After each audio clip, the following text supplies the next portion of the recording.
Hello, and welcome to another art critique video. It's been a hot second since my last one, so don't feel too pressured to go watch that one if you don't want to. I have greatly upped the video quality on this one. I think I made expressions. It's fun. We're having fun here. Anyway, I have three very willing volunteers who have sent me in some artwork that they want to get critiqued. And I'm going to be doing my best to give them some stuff to help them improve their pieces without affecting their style too much, because I don't want to change how it looks. I just want to give them some pointers that will help them improve on some things. Alright, so first things first, we are going to be focusing on Rusty Leaf's desert duo between Wheat Scar and Jelly Scar, aka Green and Scar. I see you with that Warrior Cats reference. You can't hide from me. We are doing things a bit differently from the last critique video. I create a forum for the participants to fill out so I can get a better idea of what they're looking for. I'll go ahead and read off what Rusty Leaf wrote so we can get an idea of what we're working with. What are you looking for in this critique? They said this was made for someone and they asked for Desert Duo in their Season 8 hats. I wanted to know if I was successful in that and what I could have done better. What is something that you think you were succeeding at in this piece? They said. The person I drew it for was happy, but looking back at it, I realized there was something missing. I don't know what it is. And I think they actually do know what it is, because in the next question, when I ask what is something you want to improve on, they said, I want to improve on my shading skills. The picture was very flat, and I want it to be able to add shadows to it. Flat is the thing that I'm really focusing on here, because they're realizing that the piece is lacking a little bit of depth. This can be added with shadows, but I think we can do something to help them out that it's a little bit different. So when drawing and you want to add depth into your piece, you don't necessarily need a whole bunch of rendering in order to achieve this. I can show some examples on the screen of some pieces that show depth without having a bunch of rendering to it. You can have a good looking sketch. You just need to have some weight, shape, and overlap. I will show you how to add some shading to get some more depth into your characters, but first I want to show you some drawing techniques that can help you achieve this effect without it, so that when you do add the shading, it just enhances it. First things first, I want to start with what you're doing good at, which is your color scheme. It has some nice bright color contrasts, but it also is balanced by some of the neutrals you have in your characters. You're also using the same color in different areas, like you are matching Scar's hat with his eye, and the gray is not clashing with the colors you chose. You did a good job with that. Actually, I'm curious, what color did you choose for this gray? Good job. Nice. You chose a gray that isn't actually quite gray. It's it still has a touch bit of saturation in color. Green? Nice. His red might be a little bit too bright, but otherwise, that's just personal preference. You did a good job with not having the most saturated red you could possibly have. I am enjoying your character intrigue you have taken to your cat characters. I am not quite as up to date with current Warrior Cat symbolism for characters. So the star, I think that was maybe a thing that was coming into popularity as I was going out of the fandom. So I can't really critique too much on current Warrior Cat. I'm just repeating cat a lot. We can move on. Anyway, so you did a good job with creating character intrigue. I am definitely intrigued by all of the symbols and patterns you have on Scar's fur. Overall, I really enjoy it, though you might want to choose which symbols are the most important. That way they get the most attention. If you're looking to redraw Scar, this might be a bit of a task to undertake. Not a terrible thing, but something you have to consider when designing your characters is how you want to use them. If you want to use them for a single illustration, yeah, go crazy with details. It's great. But if you're looking to make it into a comic, into a little bit of a sequential art piece, or even an animation, you will need to consider what elements are super important for the character and what elements you could probably do away with. Those are important things to consider. I'm not going to do it in this piece because that's not what we're focusing on. What we're focusing on is adding depth into the piece. So that's what we're going to get into now. For adding depth, a good way to do that, what kind of pen are you using? I want to try and match the character. So first things first, I want to do like a slight bit of correction to the character's postures, and then I can show you how you can add depth without shading. This is for your reference. We'll use green as an example over here.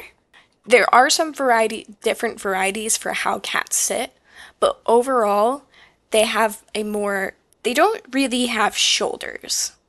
Like if you've ever put a shirt on a cat, they don't have shoulders. Something we can do to correct the posture is to shape down the arms a bit so they don't have shoulders. Because even when we are cartooning something, it is based in reality.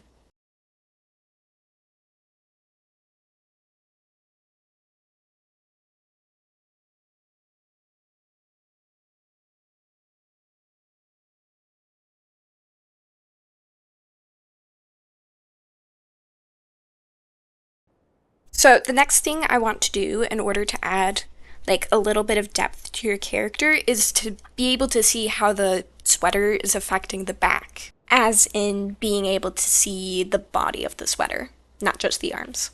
And a good way to add depth is to like show how other objects are affecting the shape of the current object you're drawing. So the cat shape underneath, I want to draw behind the shape and then add curves in front of the shape. So you've done this here with the neck of the sweater and how it's like being affected on where it is. You didn't draw it flat, which is good, and you want to add that to other aspects.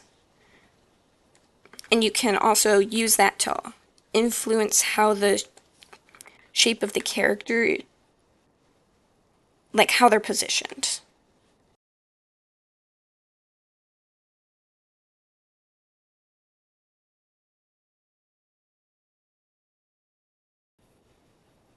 I don't think these two are sitting on the same plane, so I'm going to raise them up a bit.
Essentially, what I did for these characters is added a little bit more weight. So the feet are flatter on the ground, the sweater is being pulled downwards rather than being bunched up around the shoulders. Stuff like that can give depth to a character where it was previously feeling flat. Didn't change all that much with most of the general shape of the cat. It's just adding some depth means adding some weight. And I could continue playing around with things, but you get the general idea. I hope anyway. I hope I'm explaining this well. So where we need to focus next is on the hat and the monocle. Now, I'm not the expert at drawing hats, but with the way this is going, you have the character facing this way, but you have like it's not like completely side profile with the line you have right here. So with that in mind, you need to have a portion of the brim visible on the other side of the head. That way it looks as if the hat is sitting on top of the head and giving it depth.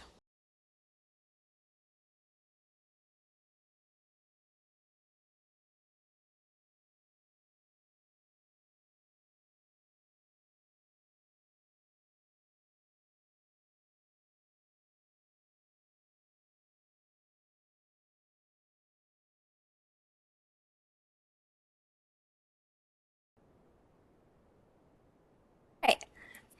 Now that we have the illusion of depth given through your flat drawing, I can show you how to do that with shading. Now there's multiple different ways you can shade, and I think what would work best for your type of drawing is a more cell shading. A cell shading would work better for you. Right. So cell shading is very flat shading. There's no blending involved, it's just flat shapes on top of your existing drawing. So I like using multiply layer with a little bit of purple, or depending on what color you're going to be using, your lighting situation, you could use a different one, but purple is a good one to like a desaturated purple. So for shading, I like following the contour of a shape to give an illusion of depth. So the underside of portions and behind objects. I'll just go ahead and shade in the drawing and explain my thought process.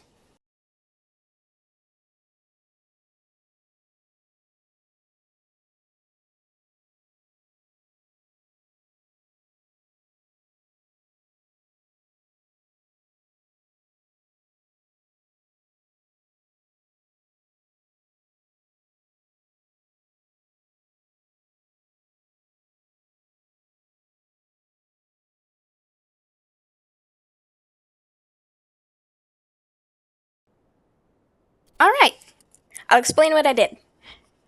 So, when adding shadows, I followed the curve of objects. Oh wait, I forgot a spot. I'm sorry. So for doing shadows, you need to establish where the sun is coming from. So I established that it was coming in from the right and going over to the left in it like that kind of angle.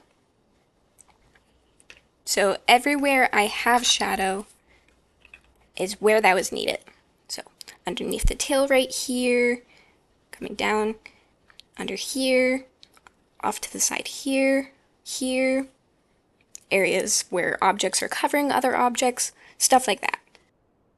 So to use Scar as an example for how light would be affecting it, you would trace where the shape of the object and decide where the shadow is going depending on where the light is hitting. And there you go. Here is the before, and here's the after. Before, after. So, in conclusion, to achieve depth in your piece, you need to layer objects in front of other objects. For example, the arms. Doing this will allow shadows to enhance the inherent depth of the drawing, rather than having the piece rely on it to be less flat. Alright, let's move on to the next piece. So next up we have Elle from Elba Ninja 1635, and they have submitted a piece for inspection. Yes, that is exactly what they did. Alright, so Elle has submitted a piece for me to help them with, and they want help with impressions of the character in the world and the bottom side of the balcony, specifically saying the angle is off, and I'm struggling to define the shape considering the lack of light that reaches it. And anything else? They're having a hard time with their limited color scheme, with black, red, and purple being their main colors. Okay, first off, let's start off with what you're doing good. I agree. You are using a good general composition and lighting. You have great intrigue with your character and the story so far. I'm loving how the magic, it looks as if it's slightly pixelating at the edges, almost as if distorting and like, well, not destroying, but is looks more malicious in nature than the character is wanting. That's the impression I'm getting from your piece. The character's performing this nice magical ritual and they think something else is going to happen, and then it happens, and it's not quite exactly the way they want it to go. And this is concerning on their end, as it looks as if this might be a little bit detrimental to them. I like the mystery and the intrigue this is creating, and I think what we can do to help you out is to help simplify some of the things. I think one of your problems is just clarifying what's important, because you have a lot of elements in here that like help introduce the character and the story you have going on, but there's a lot of focus on a lot of different things. And I think what we need to do is help establish a hierarchy. So first off, I think in this moment, the magic is the most important thing. And then after that, his reaction to this magic. Magic and the reaction. And then after that, the third important thing is the environment of which they're doing this. And you mentioned having trouble with the balcony, and I'll get back over to that in a little bit, because I'm also struggling a little bit with the balcony, at least where it's supposed to be located. So first we'll focus on where we want the piece to be focused, which is on the magic and the reaction. Everything else should be setting the mood. What we're going to do first is take a look at what kind of lighting situation we have going on. Like, what are our values? And it's good you have the character's face in the magic like pretty lightly illuminated. If you back up, that is like one of the easiest things to see. But I noticed that you have the moon slightly brighter than the magic, which draws your attention to it. And in this case, I think that the moon is important, but not as important as the magic. So having something like either sitting in front of the moon or blocking it or even lowering its intensity a little bit, I think would be helpful. So we're gonna... So, the balcony. I'm a bit confused myself of which balcony is located. Because if we're looking at the scene, this looks like it would be at the top of the balcony. Which is fine. We can have, based on the perspective you have, being able to see the top of the balcony is within reason. I'm just confused about this area right here. Not, like, excluding the explanation point. I'm having a hard time understanding why the bookcase would be located behind what would presumably be the top of the balcony. And I'm trying to understand if this is, like, where they are exactly located, because it looks as if they're standing at like a desk perhaps near the edge of the balcony, in which case then maybe the room would be ending here and then the balcony would be out here with like its round shapes, and then the rest of the room would be here with the bookshelf, the desk being more important than the balcony, going here. So let me just adjust the picture to reflect that.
So now that we have a more simplified background, I'm going to simplify the color scheme so that the contrast that you're looking for is coming from the values rather than the colors. The colors are just there to accentuate. We can use the values to make things more important.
Talk about what I did here.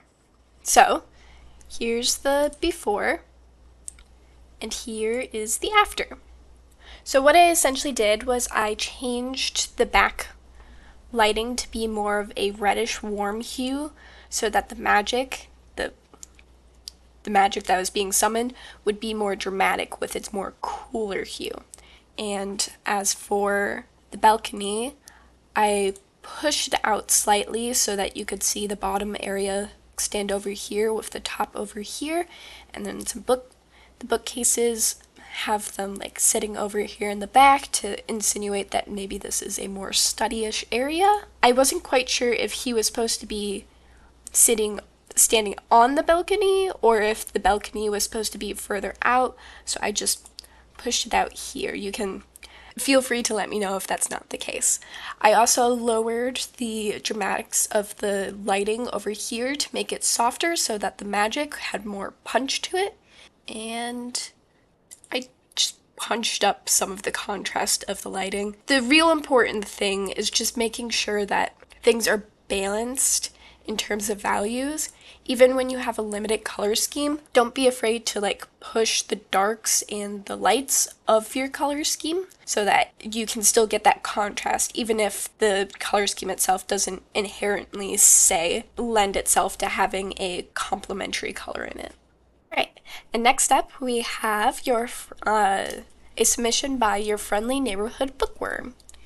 They wanted to have some help with perspective, color theory, conveying emotions, shading, and whatnot. I don't know if I'll be able to help you with all of that in this piece, but I can certainly try with at least a couple of them with your anatomy. There's just like one small thing I want to edit before we like get into the other things that you want to focus on. I just want to make this arm a bit bigger. For this specific one, I think your color theory is working very well. It's the red, yellow, blue color scheme, and you're doing well with that. Color theory is very based on the environment you have going on for your piece. So for this one, I think you're doing pretty well. I guess I would have to see some other works you have done to see if there's like a specific thing you're struggling with color theory. I guess for expression, since I'm not quite sure exactly what expression you are going to be using here, I will just take his face here And we can try, I'll give like a small lesson with doing facial expressions for characters in masks.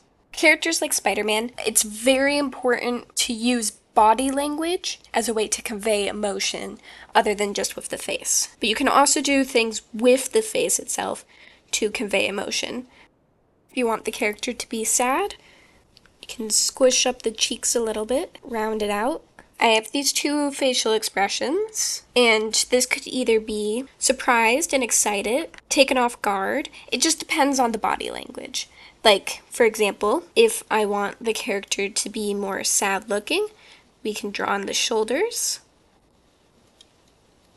When you draw a character in a mask, in order to accentuate the emotion that they're feeling, not only do you need to have their eye shape reflect what you want their expression to be, but you also you can squash and stretch the face a little bit to give it a little bit of an exaggeration. Especially with cartoons, you can really take advantage of that. Like I can scrunch the face inwards to make a more like proudy expression, or stretch it outwards to give a more surprised expression. And then body language is super important in this too.